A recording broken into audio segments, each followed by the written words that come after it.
And now your True Adventure host, Bill Burrud. Hi there, welcome to Adventure. How would you like to have your life depend on something like this? This is a 1/4-inch nylon rope, the kind we're going to see in use in a really spectacular piece of mountain climbing. Not in the Himalayas or the Andes, but right here in the United States, believe it or not, in California's Yosemite National Park. This park has a dozen impressive peaks that almost anyone can climb. But Mount Eichorn's Pinnacle is something else again. It presents real problems, even to experienced climbers like the 2 park rangers we'll be going along with. We'll watch them in training.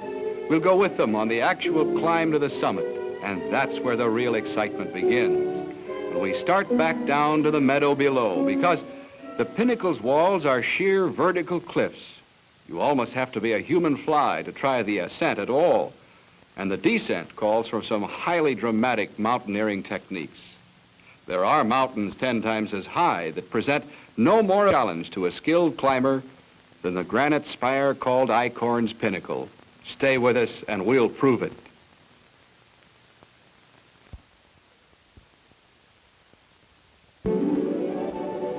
One explorer called it the Range of Light. On the map, it's California's Sierra Nevada, a mountain wonderland carved from a single tilted block of the Earth's crust. Ancient Indians called this valley Ahwahnee. We call it Yosemite. Its landmarks are world famous. Half Dome, the Merced River, El Capitan, 3 times bigger than the Rock of Gibraltar, 4 times the height of the Empire State Building.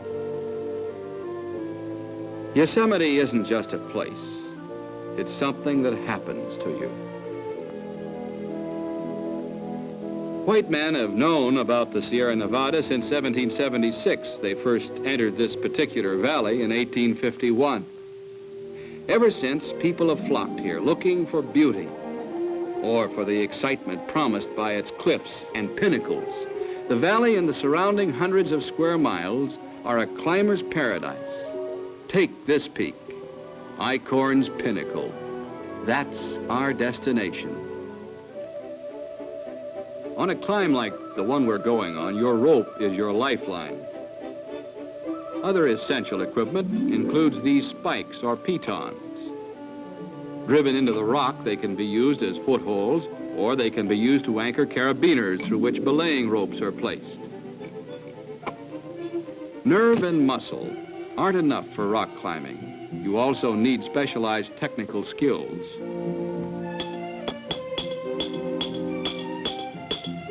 The piton goes in.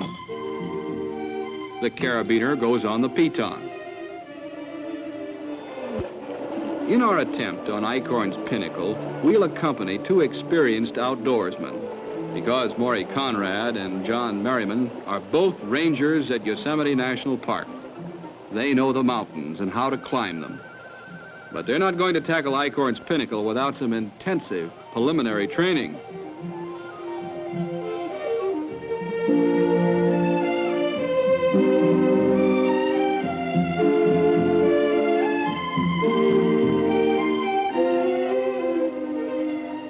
The technique that our friends are practicing is called rappelling.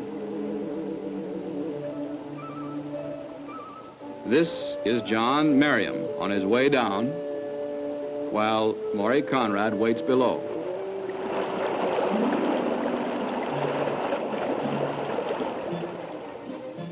Once they've satisfied themselves that they're ready for the climb, the boys make a final check of the gear they'll be using. Eichorn's Pinnacle is in the Cathedral Range, a range that divides the upper basin of the Merced River from that of the Tuolumne. John and Morrie set up camp at Tuolumne Meadows.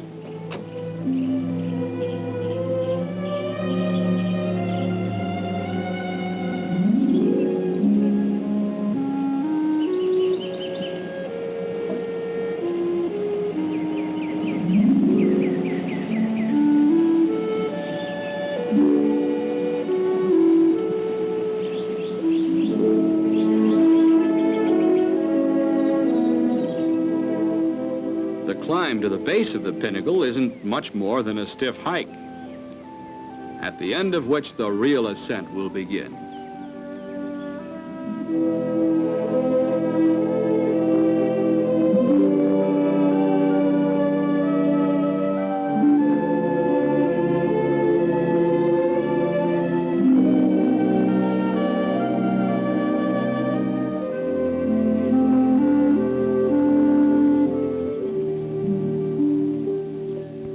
There it is, Eichorn's Pinnacle. Actually, it's a spur below and west of Cathedral Peak. Cathedral Peak itself is just under 11,000 feet high, and though it was first climbed in 1869, it wasn't until July 1931 that anyone made it to the top of Eichorn's Pinnacle. This climb is one of the experts. Like all experts who are about this difficult and dangerous project, Morrie and John are unhurried and methodical.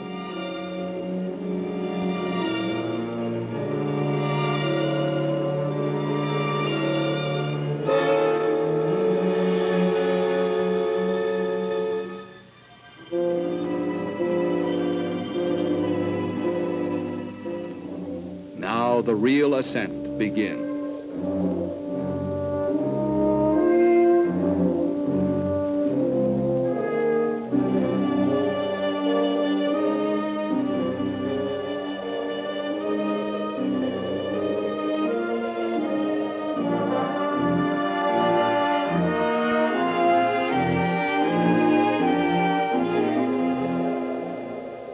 The Sierra Club of California has a system of classifying ascents.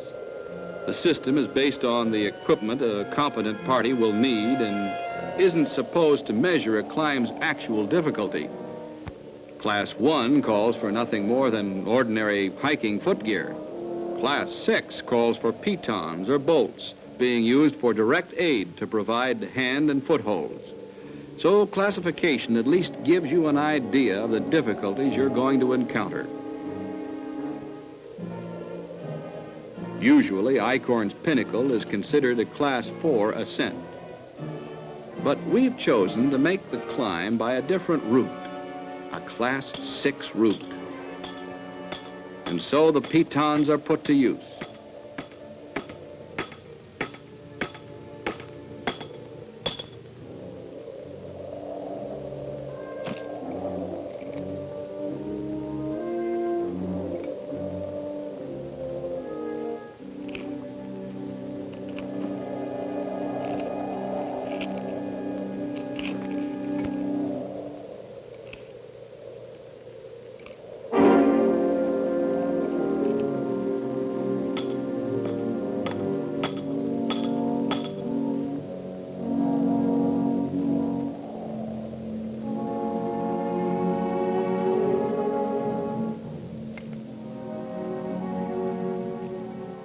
Inch by inch, foot by foot, John Merriam moves closer to the summit of Eichorn's Pinnacle.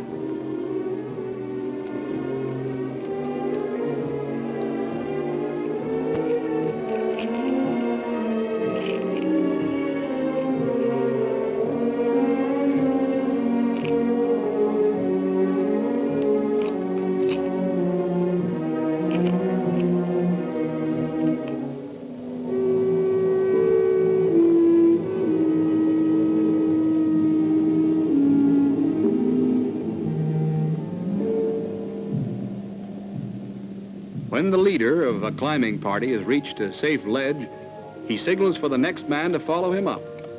In this way, with their rope securely anchored, John and Morrie climb by turns, one after the other. It sounds deceptively easy when you put it into words, but up there on the cliff face. Your life is in the balance every second of the way. Teamwork counts.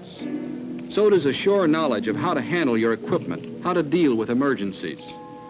Trouble can come from anything, from falling rock to fatigue or failing nerve.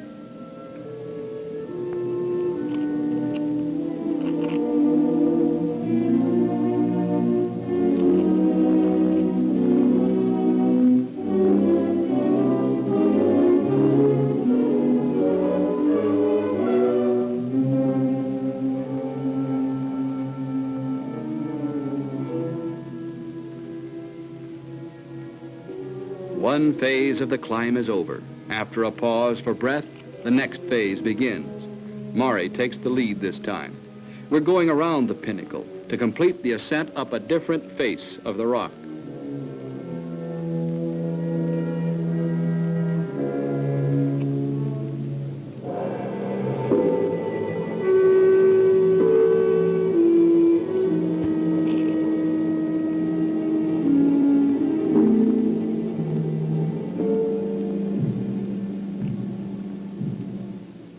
Morrie's at the top.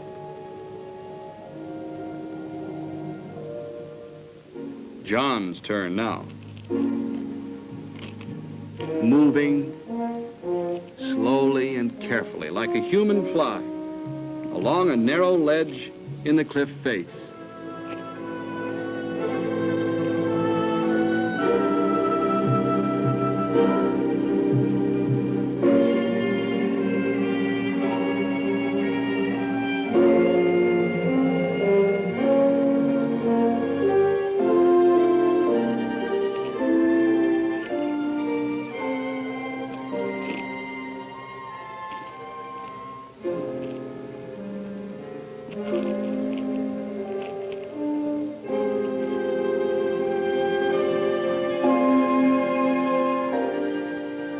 The top of Eichorn's Pinnacle, with the spectacular beauty of the Sierras spread out below and all around us.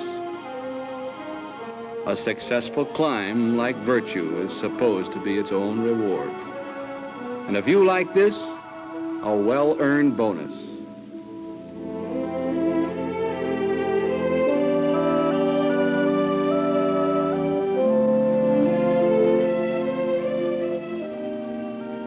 Time out now, a few minutes to relax. We're going to need all our energies in a moment because although our goal's been attained, more true adventure still lies ahead.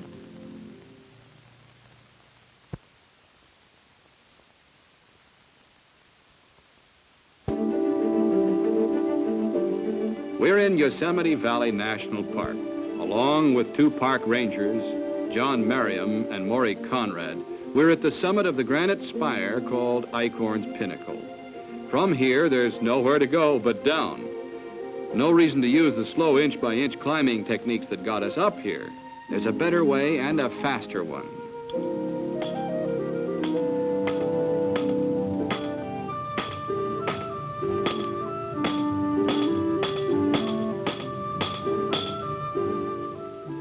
Instead of just using a rope as a safety device, we'll use it to jump down the cliff face. This is the rappelling technique we saw John and Morrie practicing before the climb began. It's not only fast, climbers say it's the safest way of making a descent. Well, we'll see.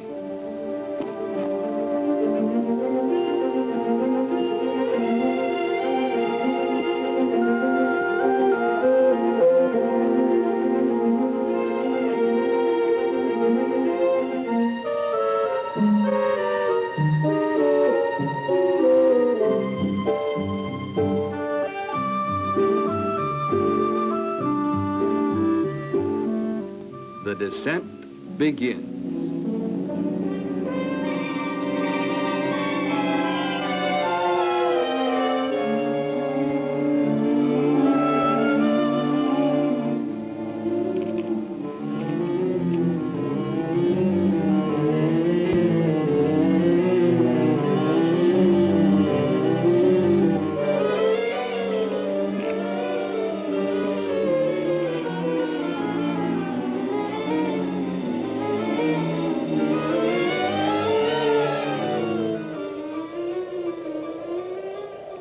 John's turn now.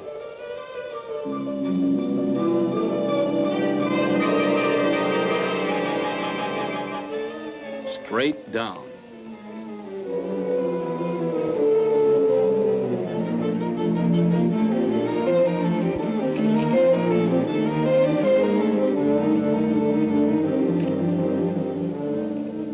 Nylon rope and a piton driven into the rock at the summit mean the difference between life and death.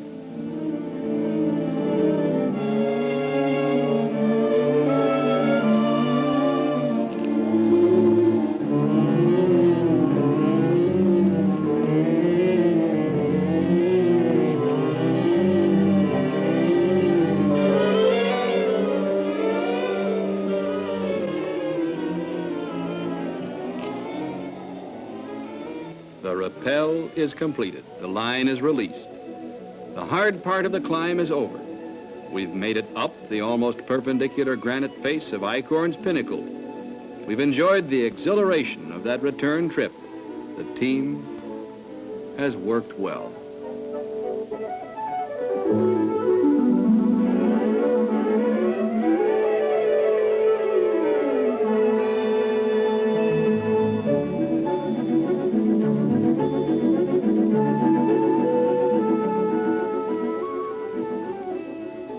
One last look at the summit, and we have to start back toward the meadows.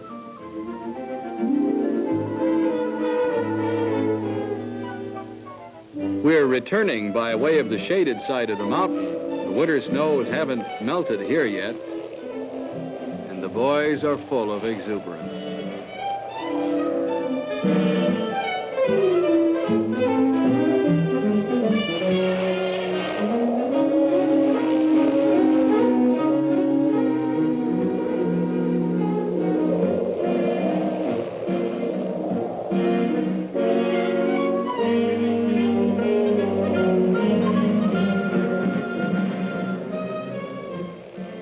Level ground now. Soon we'll be back at camp. But there'll be other climbs. The Sierras are a continuing challenge. And a challenge is something that men like these can never turn down. There's always adventure in the air here. There always has been, ever since the Joseph Walker party looked over the rim of Yosemite Valley and decided the walls were too steep to climb down. That was in 1833. 31 years later, a California Geological Survey report described Half Dome as probably the only prominent point hereabouts that, quote, never will be trodden by human foot, unquote. Well, the report was wrong, of course. All the great peaks and spires have been conquered now, some of them many times over. But Yosemite and the surrounding mountains are still a climber's paradise. Exploring the Sierras isn't for climbers alone. The magnificence and majesty of nature aren't limited to granite monoliths and mountain peaks. Some of the giant sequoias were seedlings during the lifetime of Alexander the Great, more than 2,200 years ago.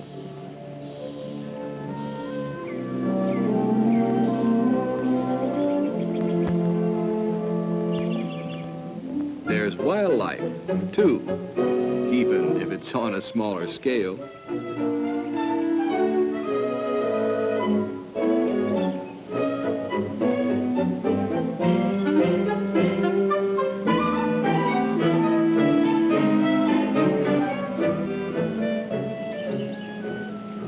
The American black bear, that's the name, even if this one is brown.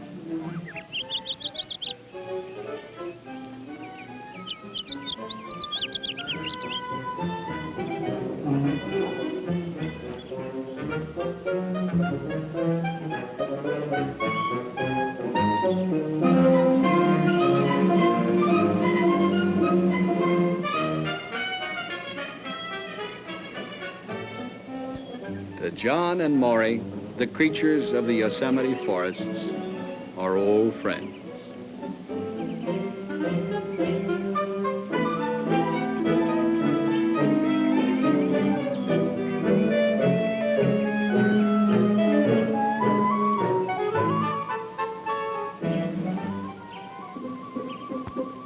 Merced River is fed by 9 tributaries in the valley alone. And after a hike along that trail, John recommends a quick dip.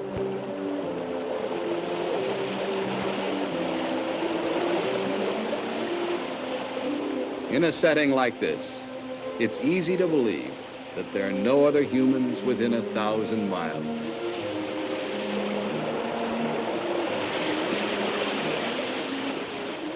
Streams run bright and clear in the Sierras. If you're a fisherman, you have no trouble at all seeing what size trout is thinking of taking your bait. Altogether, the park has over 150 lakes and 490 miles of streams.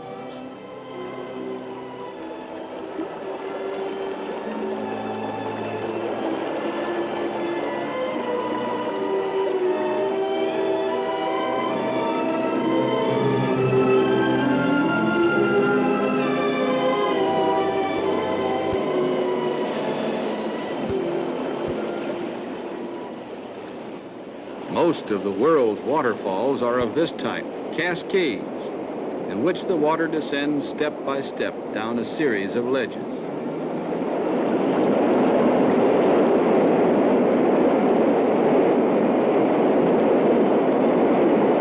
But much of the scenic splendor of Yosemite Valley comes from the rarer form, the high, free-leaping kind. Here at Nevada Falls, the Merced River takes a step of almost 600 feet.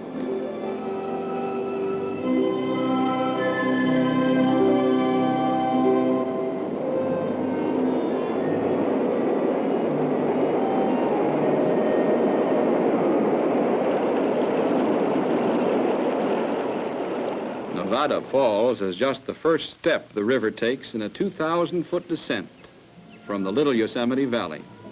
Half a mile further down, it takes a second step, approached here along the Trail of the Mist. Now, this is the famous Vernal Fall, 317 feet high. It's twice the height of the Niagara Falls.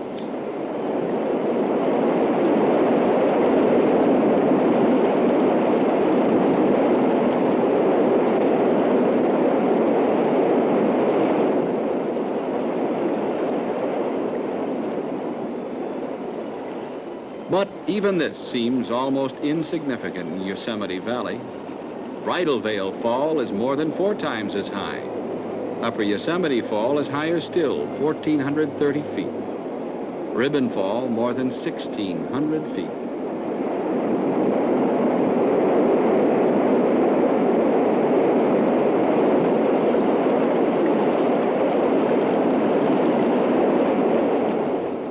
There have been few changes in Yosemite for thousands of years. There won't be many more for millennia to come. The cliffs will continue to challenge climbers, just as the spectacular beauty challenges the imagination, each in its own way, offering the promise of true adventure.